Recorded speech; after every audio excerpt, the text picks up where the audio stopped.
जय जगन्नाथ। आसंता सोमवार मार्च मास 31 तारिख मु आसुछि रेमुणा नुआगाँ बालेश्वर। आपण माने जानुथिबे प्रत्येक मासर 2टी सोमवार मु आसे बालेश्वर। आपण माने देखिथिबे शह शह संख्यार रोगी मानकर भिड़ लगे। एठारे किछि खाइबार नाही, पीबार नाही, पाळिबार नाही, किछि नाही। केवल टिके स्पर्श टिके आशीर्वाद असाध्य रोग सब भल है। आपण माने जानिथिबे बहु संख्यार मेडिकल निराश हो फेरुथिबा रोगी मानकर भिड़ लगे।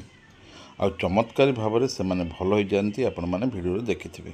जदि आपण मानकर किछि रोग दुख कष्ट अछि आसंतु। आसंता सोमवार मार्च मास 31 तारिख मु आसुछि रेमुणा नुआगाँ बालेश्वर। जदि आप भद्रक आसुछंती रेमुणा गोलेई टपिया ठीक 3 किलोमीटर पर डाहाण पटे पड़ो। आदि आप जलेश्वर कि बारिपदा आसुछंती बुढ़ा बड़ंग नदी टपियार किछि बाट पर बाँ पटे देखिए केतोड़े मंदिर देखा से हूँ महामृत्युंजय मंदिर बा शालबणी नुआगाँ। थरे आसंतु निज आखिरे दैवी चिकित्सार चमत्कार देखंतु। आपण माने जानिथिबे 2011 मसीहारू मो रोगी सेवा करुच्ची।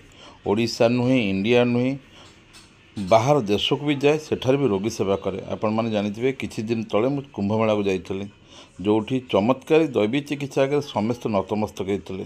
शह शह संख्यार रोगी मानकर आम कैंप्रे भिड़ थिला। आपण मानिथिबे दीर्घ बड़ बड़ लंबा लाइन सब लागुथला। कुंभमेला केते बाबा थिले किंतु सबुठार चमत्कार मोर दैवी चिकित्सा थिला।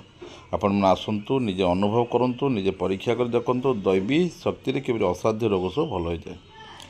पुणी थे कहूँ आसंता सोमवार मार्च मास 31 तारिख मु आसुछि रेमुणा नुआगाँ बालेश्वर। आपण मैंने आसंतु। जदि कहार कि देह खराब अच्छी निजे अनुभव करेंगे किपर सांगे सांगे चमत्कार शक्ति बल देह भल हो जाऊँगी। थे आसंतु निज आखिरे दैवी चिकित्सार चमत्कार देखंतु। सोमवार मु आसुछि रेमुणा नुआगाँ बालेश्वर। दयाकोरी आपण मन अनुरोध भिडियोटी शेयर करंतु जहाँकि बहुत लोक पाखे ये भिडियोटी पहुँची पार। आपण माने जानिथिबे आज को 9 वर्ष पाखापाखि हो 2016 मसीह मु जाऊँगी बालेश्वर। बालेश्वर से रेमुणा नुआगाँ आमर दैवी चिकित्सा कैंप लगुच। तेणु थे आसंतु निज आखिरे दैवी चिकित्सार चमत्कार तो देखंतु। आ ये भिडियोटी बारंबार शेयर करंतु। आपण मानक अनुरोध रहिला जदि कहार किछि असुविधा थाए आसंतु देखा करंतु। जो माने रास्ता न पाइबे आमर कांटेक्ट नंबर अच्छी से जोगाजोग करंतु। आपण आसंतु निजे चमत्कार तो देखंतु। जदि किछि रोग दुख कष्ट अच्छी आपण माने आम कैंप को आसिया पे अनुरोध रहिला। आसंता सोमवार मार्च मास 31 तारिख दयाकोरी भिडियोटी शेयर करन। जय जगन्नाथ।